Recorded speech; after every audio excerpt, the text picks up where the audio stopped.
Hello, everyone, and welcome. Happy Tuesday. How is it Tuesday already? Tip Tuesday Live. We're coming to you here on our Facebook group, in our on our YouTube channel, Ask David and Dana, and over in our on our business page on Facebook.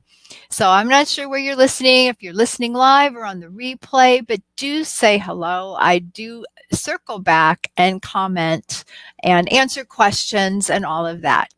So, what I'm bringing you today is probably one of those lessons that we all need to hear, not just for business, but for our lives. We want to be the best we can be. And sometimes, what we learn that makes us better in life, we can apply to our business. And this is one of those examples. And it comes down to being a good listener. And as we get this segment kicked off, I've just got to share with you a poll. Not that I've taken, but one of my colleagues over on LinkedIn did a poll last week, I believe. And the question was, what part of personalized service is most important to you? So before we get started, just think for a second. When you think about going into a retail store or going onto an online store or somewhere where you're going to be served in a personal way, what is most important to you? And here are the options that he gave. That the clerk or the person in charge would be knowledgeable on the product. Well, that's super important. You don't want to, trust someone that doesn't know anything about the product, right? How about friendly or approachable? How important is that to you when you're doing a business transaction? How about listening to your needs and being heard? How important is that to you? And maybe you've thought of something else. His fourth choice was other, and he had some write-ins for that. The interesting thing here is that listening, that being listened to, was 60%. Now, this was over 200 people responded to this poll. So it's not just a couple people, 200 people, 60% of them thought that being heard, and having someone listen to their needs was the most important. Product knowledge came in at 19%, and being friendly came in at 17%. So that spoke volumes to me, and that's why I wanted to share with you today some habits or some things that you can be doing to make you a better listener. Now, you may already be thinking, I'm a good listener. I listen to what people say. And that's true. We all do. We've all been listening our whole lives. That's how we learned, especially as children. We learned language from listening to others. But it comes when we're coming into business and especially into the coaching industry. And a lot of the folks that, David and I work with, and ourselves included, we're coaches. And it becomes very, very important. It's a critical skill to be a good listener. So I've got 7 things that I'm going to share with you today, and I'll be looking down periodically so that I don't miss them or get them out of order. But the first one is to listen with the intent to understand. So picture a conversation that you're having either with a business partner, someone that's interested in what you're offering. Maybe it's a client or a customer. Maybe it's someone you're coaching. Number 1 is to listen with the intent to understand, not to be coming up with a response, but to understand where they're coming from. When we come at a conversation with that intent, it's more meaningful for both parties. Many people think that serious listening, remember, you're just sitting there waiting for your turn to talk. Right? You're just trying to keep your mouth shut and wait for them to get done. But no, while you're sitting there being quiet and listening and respectful, listen with the intent to understand. That's number 1. Number 2, listen actively. Listen actively. Well, what do I mean by that? It means to forget what you want to say. How many times are you so busy trying to, think about how you're going to respond that you stop actively listening and you may miss some of the things that you're being told? So that's very important, is to be listening actively, not worrying about what you're going to say next, but focusing on what the person is saying.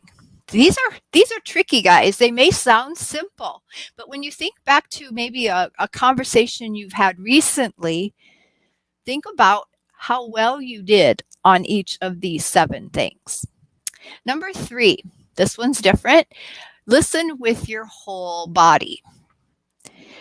Now, we know our ears are what we hear with, right?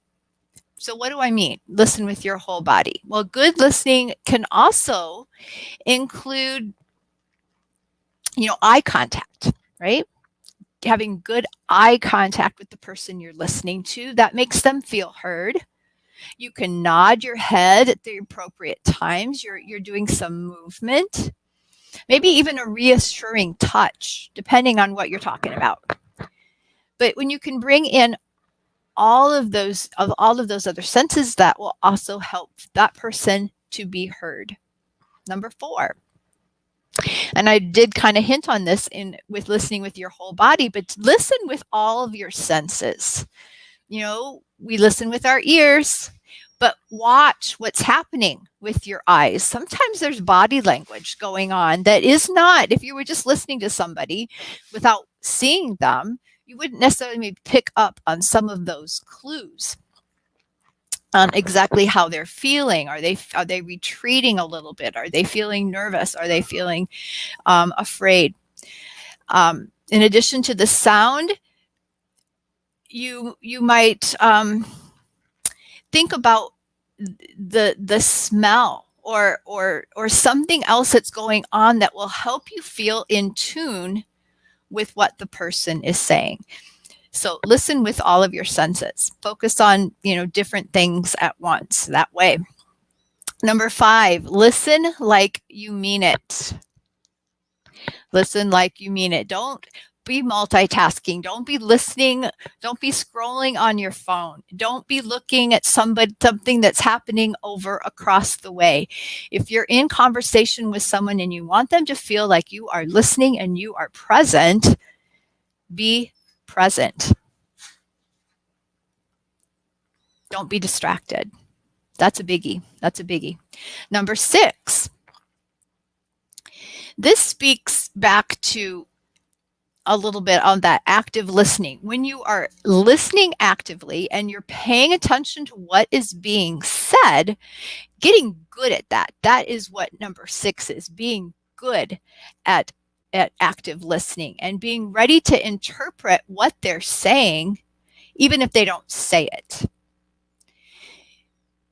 You want to be able to, when they get done, sum it all up and speak it back to them.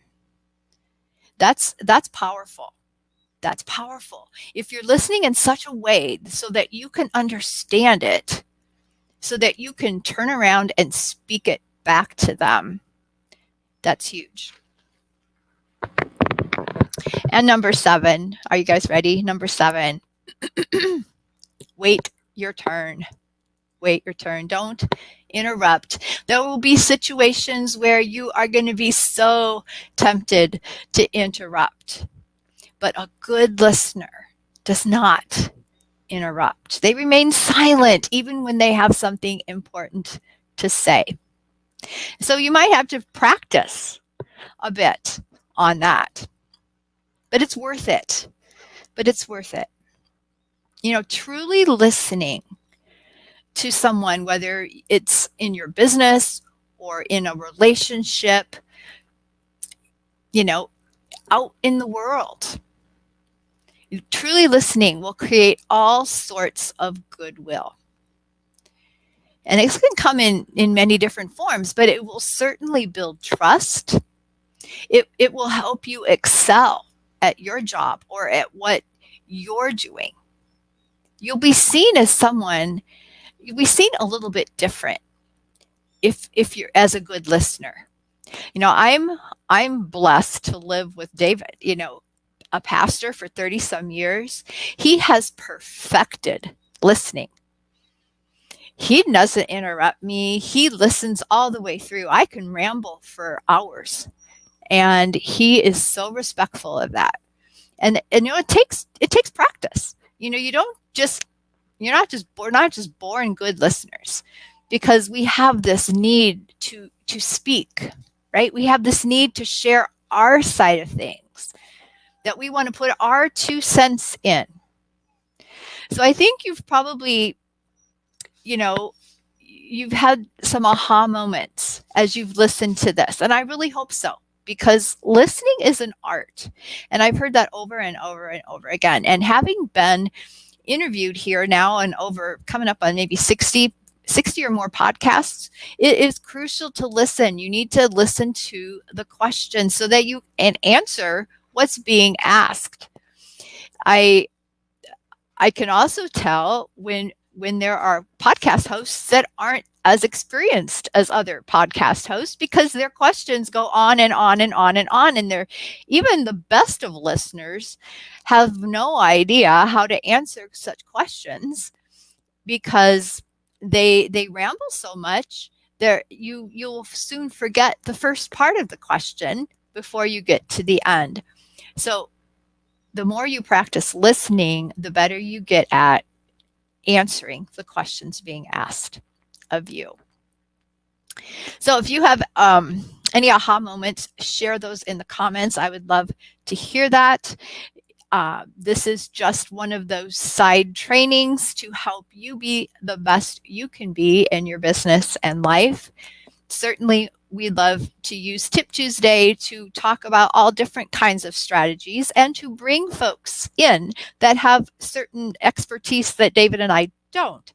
So if that's something that interests you, if you want a platform, if you have some message you would love to share with other business builders, reach out to me. I'm always, in conversation with people, and this is a platform for you guys. And I love to be able to bring wisdom.